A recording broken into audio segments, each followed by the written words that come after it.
Financial modelling जो business को control करने में, डिसीजंस लेने में हेल्प करता है। इसी सीरीज में आज हम बात करेंगे बजट से रिलेटेड मॉडल की। Hello everyone, this is Vikas money. आप देख रहे हैं ओएनएस स्टडी सर्कल। आज की इस वीडियो का टॉपिक है फाइनेंशियल मॉडलिंग बजट मॉडल। इस बजट मॉडल में हम बजट के डिफरेंट डिफरेंट एस्पेक्ट्स में किस तरह से मॉड्यूल्स बनाए जा सकते हैं इसको देखेंगे। सबसे पहले sales to raw material working कैसे होती है, कैसे इसके इम्पैक्ट को एनालाइज करते हैं। रॉ मटेरियल में प्राइस और फॉर्मुलेशन इसको कैसे एनालाइज करते हैं। अदर वेरिएबल जो एक्सपेंसेस होते हैं उसको कैसे एनालाइज करते हैं।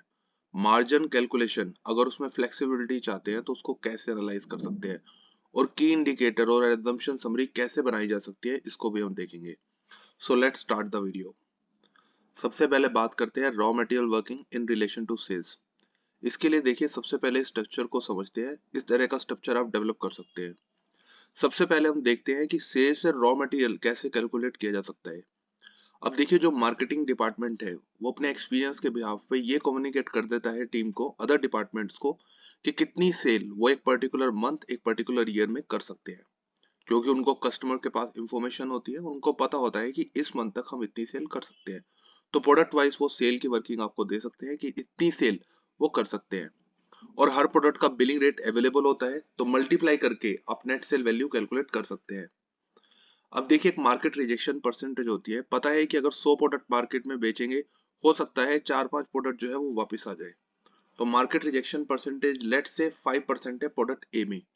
तो इससे ग्रोस सेल कैलकुलेट कर सकते हैं जो होगी 1 लाख यूनिट्स।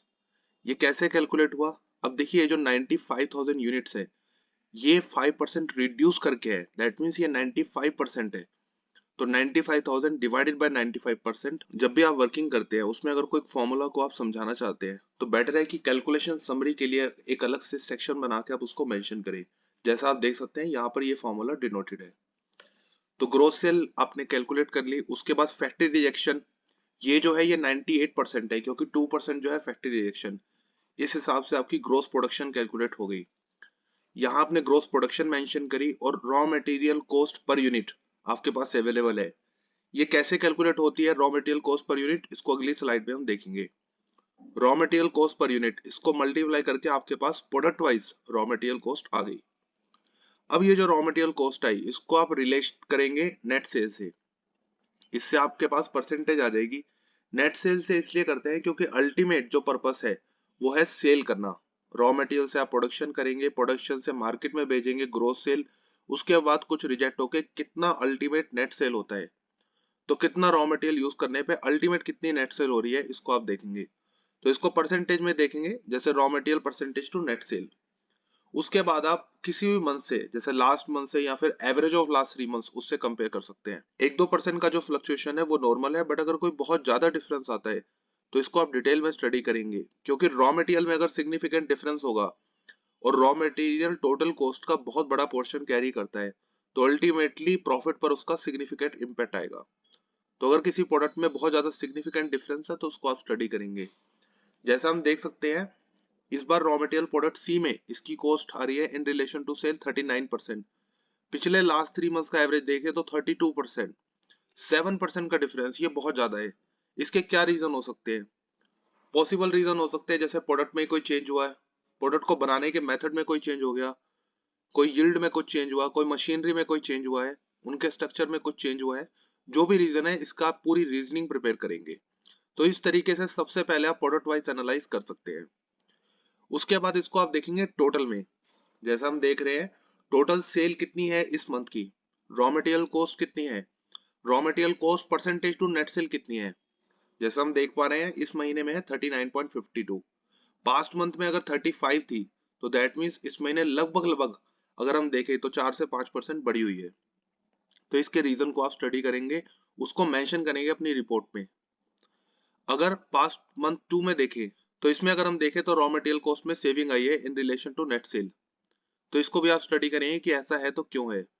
इंक्रीज होने के चांसेस हो सकते हैं कि कोई सीजनल इम्पैक्ट है, या फिर कोई नया प्रोडक्ट है, नई लोकेशन में कंपनी अपने प्रोडक्ट को टेस्ट कर रही है, तो स्टार्टिंग लेवल पे कॉस्ट थोड़ी ज्यादा हो सकती है। रॉ मटेरियल कॉस्ट डिक्रीज होने के, सिग्निफिकेंट डिक्रीज होने के रीजन हो सकते हैं कि कोई नई मशीनरी लेके आए हैं जिससे रॉ मटेरियल में सेविंग हुई है, लेबर में सेविंग हुई है। बट नई मशीनरी लाने से डेप्रिसिएशन में इंक्रीज होना चाहिए। तो अगर ऐसा कोई सिग्निफिकेंट डिफरेंस है तो उसमें आप देखेंगे कि अगर नई मशीनरी से सेविंग हो रही है तो क्या डेप्रिसिएशन में इंक्रीज हुआ है। नई मशीनरी के लेनी चाहिए या नहीं लेनी चाहिए बिजनेस में, इसको आप एनालाइज करने के लिए एक स्ट्रक्चर डेवलप कर सकते हैं। जैसे मान लीजिए सेल है, बिलिंग रेट है, सेल यूनिट है, raw material to sale percentage आपने कैलकुलेट कर ली। अब नई मशीनरी अगर एफिशिएंट है, उससे रॉ मटेरियल की सेविंग हो रही है, तो इसके दो चांसेस हैं। उतनी ही रॉ मटेरियल कॉस्ट पे वो ज्यादा सेल कर सकती है, या फिर उतनी ही सेल करने के लिए कम रॉ मटेरियल वो यूज करेगी। अब मान लीजिए कंपनी देखना चाहती है कि 40,000 जो रॉ मटेरियल कॉस्ट थी, उसमें जो नई मशीनरी खरीदेंगे कितनी सेल कर सकते हैं। तो देखिए सेविंग इसमें एडिशनल अगर हम देखें तो 5% की सेविंग है। मतलब 40,000 रॉ मटेरियल कॉस्ट पर नई मशीनरी जो है 1,14,286 की सेल जनरेट कर सकती है, इतनी प्रोडक्शन वो करवा सकती है। तो इसमें अगर हम सेविंग देखें तो कितना बेनिफिट हुआ, 14,286, डेप्रिसिएशन एडिशन आ रहा है नई मशीनरी का 4,000, तो नेट बेनिफिट हो रहा है 10,286। बट अगर कंपनी कहती है कि मार्केट में इतना ज्यादा एक्सपोजर नहीं है, मैक्सिमम वो सेल 1 लाख ही कर सकते हैं, तो उसके बाद रॉ मटेरियल में कितना बेनिफिट आ रहा है, तो that means raw material cost होगी 35,000 इंस्टीड ऑफ 40,000। तो यहाँ देखिए तो हमारे पास सेविंग हो रही है 40 माइनस 35,000, 5,000 की सेविंग हो रही है, 4,000 डेप्रिसिएशन है, तो सिर्फ 1,000 का हमें बेनिफिट होगा। से मैनेजमेंट डिसीजन कंक्लूड कर सकती है कि नई मशीनरी अगर खरीद रहे हैं तो सेल इंक्रीज करने के लिए अगर खरीदेंगे तो ज्यादा बेनिफिट होगा, सिर्फ रॉ मटेरियल की सेविंग की वजह से कुछ ज्यादा इसमें बेनिफिट नहीं है। तो इस तरीके से आप अपने एनालाइज जो है वो कम्युनिकेट कर सकते हैं मैनेजमेंट से। अब बात करते हैं raw material price and formulation analysis, ये कैसे करते हैं। मीनवाइल मैं आपसे रिक्वेस्ट करना चाहूंगा, अगर आपको हमारा एफर्ट्स पसंद आ रहा है तो इस वीडियो को लाइक और शेयर जरूर करें और हमें मोटिवेट करें इस चैनल को सब्सक्राइब करके। अब देखिए रॉ मटेरियल जो है एक प्रोडक्ट को बनाने के लिए उसके बहुत सारे इंग्रेडिएंट्स यूज होते हैं। अब यहाँ हम सिंप्लीफिकेशन के लिए सिर्फ एक प्रोडक्ट को कंसिडर कर रहे हैं। मान लीजिए एक प्रोडक्ट को बनाने के लिए रॉ मटेरियल के 5 तरह के टाइप यूज हो रहे हैं, जिसे हम कहते हैं इंग्रेडिएंट्स। हर इंग्रेडिएंट का अपना अलग अलग रेट है, और ये है बीओएम, बिल ऑफ मटेरियल, जिसे हम फॉर्मुलेशन भी कहते हैं, कि ये प्रोडक्ट को बनाने के लिए कितने कितने टाइप के इंग्रेडिएंट कितनी कितनी क्वांटिटी में यूज होते हैं। हर एक का अपना रेट है, तो इससे आप टोटल कॉस्ट कैलकुलेट कर सकते हैं। कॉस्ट कैलकुलेट होने के बाद यील्ड है 80%, मतलब कितना वेस्टेज होता है, कितना बेनिफिट आप निकाल सकते हैं एज अ फाइनल आउटपुट, वो है 80%। तो 15 डिवाइडेड बाय 80%, तो आपके पास टोटल कॉस्ट आ जाएगी, वो है 18.125। यहाँ हमने स्टैंडर्ड रेट लिया है, स्टैंडर्ड बिल ऑफ मटेरियल है, तो ये आपकी हम कह सकते हैं कि स्टैंडर्ड कॉस्ट निकली है। तो अगर बिजनेस की सेल है लेट से 50 और रॉ मटेरियल है कॉस्ट इसकी 18.125, other variable expenses 6.5, fix cost, तो इससे आप प्रॉफिट निकाल सकते हैं, और profit in relation to sale वो है आपका 16%। बट एक्चुअल में जो परफॉर्मेंस है वो वेरी कर सकती है। मान लीजिए अगर हम करंट रेट पर देखें, करंट रेट की वजह से कितना डिफरेंस है, तो यहाँ आप करंट रेट डालेंगे, बीओएम सेम रखेंगे, तो इससे आपकी जो कॉस्ट निकल के आएगी वो होगी 20.93। तो यहाँ आप 18.125 की जगह 20.93 जो आपकी कॉस्ट आई है, तो इससे देखेंगे तो आपका नेट प्रॉफिट जो है वो होगा 10%। पहले था 16%, कितना डिफरेंस आया 6%। ऐसे ही रेट सेम करके जो बिल ऑफ मटेरियल है वो करंट लेवल का डालेंगे और उससे देखेंगे तो जो डिक्रीज हुआ है नेट प्रॉफिट में वो है 3%। और लास्टली आप क्या करेंगे, रेट भी करंट लेंगे और बिल ऑफ मटेरियल जो फॉर्मुलेशन है वो भी करंट लेंगे, तो उससे जो कॉस्ट निकल के आई जो है 22.68, उससे कितना डिक्रीज हो रहा है, उससे डिक्रीज हो रहा है 9%। तो दैट मीन्स टोटल रिडक्शन है एक्चुअल वर्सेस स्टैंडर्ड में 9%, जिसमें से 6% का इंपैक्ट आया है रेट की वजह से, 3% का इंपैक्ट आया है फॉर्मुलेशन की वजह से। जो जो रेट डिपार्टमेंट है उससे आप कम्युनिकेट करेंगे कि रेट बेटर कंट्रोल कीजिए, जिससे कंपनी को जो है प्रॉफिटेबिलिटी पे कंट्रोल वो स्ट्रॉन्ग कर पाए। तो इस तरीके से आप एक एनालिसिस, एक स्ट्रक्चर डेवलप कर सकते हैं रॉ मटेरियल के कंटेक्स्ट में। अब बात करते हैं कैसे एनालाइज करते हैं अदर वेरिएबल एक्सपेंसेस को, कैसे उसकी कैलकुलेशन की जाती है। इसके लिए हम एक बेसिक स्ट्रक्चर को समझते हैं। जैसे मान लीजिए कंपनी ने बजट बनाया, और बजट बनाने के बाद जो वेरिएबल एक्सपेंसेस है उसको देखा जाता है परसेंटेज टू सेल। अब जैसे नेट सेल मान लीजिए 100% है, लेबर कॉस्ट है 6% to net sale, power and fuel, distribution expenses. Distribution expenses मतलब अब जैसे कंपनी ने सामान बना दिया, फैक्ट्री पर पड़ा हुआ है, अब उसको कस्टमर तक पहुंचाना है, तो उसके लिए जो ट्रांसपोर्टेशन है, तो जो डिस्ट्रीब्यूट करने के लिए जो एक्सपेंसेस है उसे कहते हैं डिस्ट्रीब्यूशन एक्सपेंसेस। अब यहाँ देखिए टोटल वैल्यूज है, जैसे सेल की कितनी वैल्यू है, लेबर का कितना खर्चा है, पावर एंड फ्यूल का कितना, डिस्ट्रीब्यूशन एक्सपेंसेस का कितना खर्चा है। अब देखिए लेबर और पावर एंड फ्यूल इसका यूज करके क्या होगा, प्रोडक्शन होगी, तो इसको लिंक किया जाता है प्रोडक्शन की यूनिट से। बट जो डिस्ट्रीब्यूट कर रहे हैं, डिस्ट्रीब्यूट आप प्रोडक्शन को नहीं करेंगे, जब फिनिश गुड्स हो जाएगा सेल करने के लिए डिस्ट्रीब्यूट कर रहे हैं, तो ग्रोस सेल से इसकी डायरेक्ट लिंकेज होती है।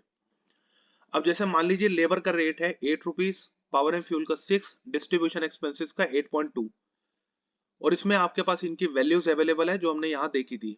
तो इससे आप कंजम्पशन निकाल लेंगे कि कितना इनकी कंजम्पशन हुई है, कंजम्पशन इन यूनिट्स कितनी है, तो इससे आप कंजम्पशन इन यूनिट्स निकाल देंगे। और यहाँ हमारे पास labour, power and fuel gross production से, डिस्ट्रीब्यूशन सेल से लिंकेज है, तो इससे आप पर यूनिट लिंकेज निकाल सकते हैं। जैसे 750 डिवाइडेड बाय 4000, 750 डिवाइडेड बाय 4000 और 1000 डिवाइडेड बाय 3800, तो इससे आपके पास कंजम्पशन पर यूनिट निकल आएगी। अब ये देखिए ये हमारे पास स्टैंडर्ड रेट है, यहाँ हमारे पास एक्चुअल में कितना रेट लगा है, क्योंकि स्टैंडर्ड अलग हो सकता है, एक्चुअल रेट अलग हो सकता है, एक्चुअल यूनिट अलग हो सकती है। रेट ऑफ कंजम्पशन हमारे पास स्टैंडर्ड थी, उसको हम देखेंगे। तो स्टैंडर्ड कंजम्पशन कैसे निकलेगी। स्टैंडर्ड कंजम्पशन, सबसे पहले जब भी आप कोई मॉडल या फिर जब भी आप कोई स्ट्रक्चर डेवलप करते हैं, तो सिंप्लीफिकेशन के लिए जैसा आप देख पा रहे हैं यहाँ पर फॉर्मूलेज अवेलेबल है, कोई भी देख के इजिली समझ सकता है। 5 इज इक्वल टू 3 into 4, इसका मतलब क्या है, actual unit multiply by rate of consumption, इससे आपने कैलकुलेट करी है स्टैंडर्ड कंजम्पशन। तो इस तरीके से सिंप्लीफिकेशन के लिए आप मेंशन कर सकते हैं न्यूमेरिक फॉर्म में फॉर्मूलाज को, जिससे कोई भी रिपोर्ट देख के इजिली समझ सके कि ये जो वैल्यूज आई हैं किस तरह से आई है। एक्चुअल कंजम्पशन आपने ली, एक्चुअल वैल्यू निकाल ली, स्टैंडर्ड वैल्यू निकाल ली, रेट का डिफरेंस और कंजम्पशन का डिफरेंस आपने निकाल दिया, तो जो टोटल डिफरेंस आया वो है 496.5। उसमें से रेट का डिफरेंस है 28 और कंजम्पशन का डिफरेंस है 468.5। टोटल डिफरेंस कैसे निकला, ये देखिए एक्चुअल वैल्यू और स्टैंडर्ड वैल्यू, इसमें जो डिफरेंस है ये आपका टोटल डिफरेंस है। तो रेट की वजह से इतना ज्यादा इंपैक्ट नहीं है, कंजम्पशन पर आपको बेटर कंट्रोल करने की जरूरत है। ये इंफॉर्मेशन आप मैनेजमेंट से कम्युनिकेट कर सकते हैं कि रेट में इतना ज्यादा वेरिएशन नहीं है, कंजम्पशन सही से नहीं की गई एज पर द स्टैंडर्ड। तो इस केस में प्रोडक्शन डिपार्टमेंट से कम्युनिकेट किया जाएगा ताकि वो कंजम्पशन को बेटर तरीके से कंट्रोल कर पाए। तो इस तरह से हम देख सकते हैं कि ये जो प्रेजेंटेशन है ये भी बताता है कि किस डिपार्टमेंट से आपको कम्युनिकेट करना है। रेट के लिए प्रोक्योरमेंट डिपार्टमेंट को कम्युनिकेट करेंगे, कंजम्पशन के लिए परचेज डिपार्टमेंट को। अब समझते हैं रिवाइज मार्जिन कैलकुलेशन। कई बार मैनेजमेंट देखना चाहती है कि करंट लेवल पे जो ग्रोस मार्जिन है, अगर वो अलग अलग एलिमेंट्स को कंट्रोल करें तो कितना मार्जिन एडिशनल या फिर कितना चेंज होगा मार्जिन में। तो इसे हम कह सकते हैं चेंजेबल एलिमेंट्स कौन से हैं, उस पर मैनेजमेंट अगर चेंज करके देखना चाहती है। इसके लिए स्ट्रक्चर को समझते हैं। अब जैसे मान लीजिए ये ग्रोस मार्जिन है, market rejection, RM cost, labour, power and fuel, gross sale और बिलिंग रेट, ये सारी जो कैलकुलेट की गई है अल्टीमेटली सेल करने के लिए की गई है। तो मान के चलते हैं कि हम ग्रोस सेल्स को लिंक कर रहे हैं, तो टोटल सेल वैल्यू दोनों को मल्टीप्लाई करेंगे, आपकी सेल वैल्यू आ गई। और उसके बाद मार्जिन आपने निकाल लिया, जैसे फॉर एग्जांपल इन सबको आप प्लस करें और 100 से माइनस कर दे तो आपका ग्रोस मार्जिन निकल आएगा। तो ये आपका मार्जिन है। और मैनेजमेंट देखना चाहती है कि अगर वो चेंज करती है मार्केट रिजेक्शन में, रॉ मटेरियल में, लेबर में, पावर एंड फ्यूल में, तो कितना मार्जिन में चेंज होगा, कितना एडिशन वो मार्जिन अर्न कर सकती है। सबसे पहले तो देखिए आप मार्जिन की वैल्यू निकाल लें, जैसे सेल वैल्यू उसका 45%, यहाँ आपके पास मार्जिन की वैल्यू निकल आई। उसके बाद कितना डिफरेंस आया, जैसे 1% का डिफरेंस आया, देख रहे हैं हम 5 की जगह 1 है, 1% की हमारे पास इस वक्त सेविंग हुई है क्योंकि रिजेक्शन कम होगी। ये हमारी कॉस्ट है, कॉस्ट कम होगी तो बिजनेस को इसका फायदा होगा। तो 1% कम होने से 1% टू सेल वैल्यू, तो यहाँ हमारे पास इसका बेनिफिट हुआ। तो इस तरह से आप टोटल बेनिफिट कैलकुलेट कर सकते हैं। टोटल सेविंग इंक्रीज डिक्रीज जो है वो आप यहाँ मेंशन करेंगे, उसको ऐड कर देंगे मार्जिन वैल्यू में, आपके पास रिवाइज मार्जिन आ जाएगा।